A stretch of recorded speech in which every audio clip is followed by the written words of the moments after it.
Hi, I'm Ben from 1 Mile at a Time, and today we're going to be talking about the different types of points currencies.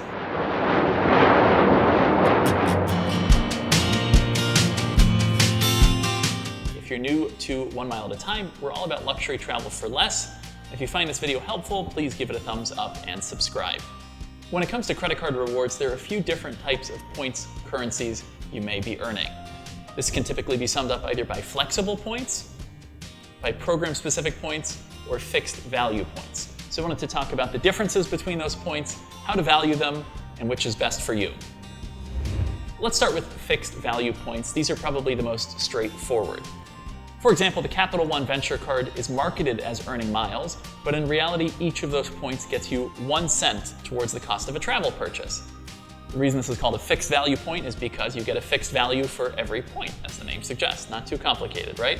So in other words, 10,000 miles gets you $100 worth of travel, and it doesn't matter whether you're redeeming that towards a hotel or a flight, that's the value you're getting. The great thing about this currency is it gives you a lot of flexibility. You don't have to deal with the complexities of mileage programs, whether or not there's award availability. It's just whatever the cost of the ticket is, you can redeem points towards it, and you get 1 cent per point. So I like the currency for the flexibility, but the problem is you're not really going to be getting outsized value, because no matter what, you're getting that 1 cent or whatever the value might be. So the second type of points currency is program-specific points. So this would include things like airline miles or hotel points. What I personally like about airline and hotel points is that you can get outsized value. This means, for example, that you could redeem for international first-class tickets. These tickets might cost $10,000 while you could possibly redeem just 80,000 points for a ticket, just to give an example. The problem is there are sometimes blackout dates. It takes a lot of flexibility, and it takes a lot of skill sometimes to know when there is and isn't availability. So this is sometimes frustrating for people who just want a simple trip to Orlando, and then they realize, oh, it's going to cost me 50,000 points, but I could be paying just $200 in cash. So it depends on your specific situation, but overall, airline miles can get you a lot of value, but you have to know how to use them.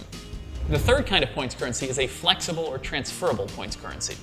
This includes programs like Amex Membership Rewards, Chase Ultimate Rewards, Citi Thank You, etc. So the benefit of this, it really gives you the best of both worlds.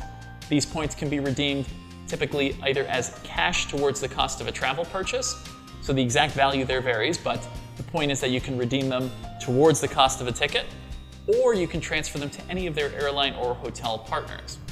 All of these currencies have different partners, so you'll want to take a look at which best suits you, but the nice thing is you have so much flexibility. For example, if you have Chase Ultimate Rewards points, you could then decide whether you want to transfer them to Air France or Singapore or United, or you could even convert them into Hyatt points and then book a great hotel that way.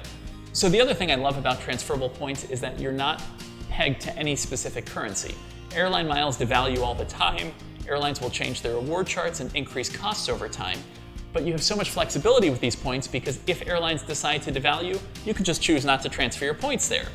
So this really is a way to hedge your bets against any airline devaluations. The way I view it, collecting airline miles and not actually redeeming them right away, it's like having money in a bank account and not earning any interest. Conversely, transferable points currencies can actually go up in value over time. And the reason for that is that they'll sometimes add new airline and hotel partners, and that opens up new options. So the nice thing is you have so much more flexibility, and you can still redeem them as cash towards the cost of an airline ticket or potentially another travel purchase. So to sum it up, my general recommendation is to earn transferable points whenever possible. The reason is because it really gives you the best of both worlds. You can still redeem those points as cash towards the cost of a travel purchase, but you also have the flexibility to then convert those points into airline miles or hotel points, and you're not tied into any of those specific currencies. So if there is a devaluation, you're not in trouble.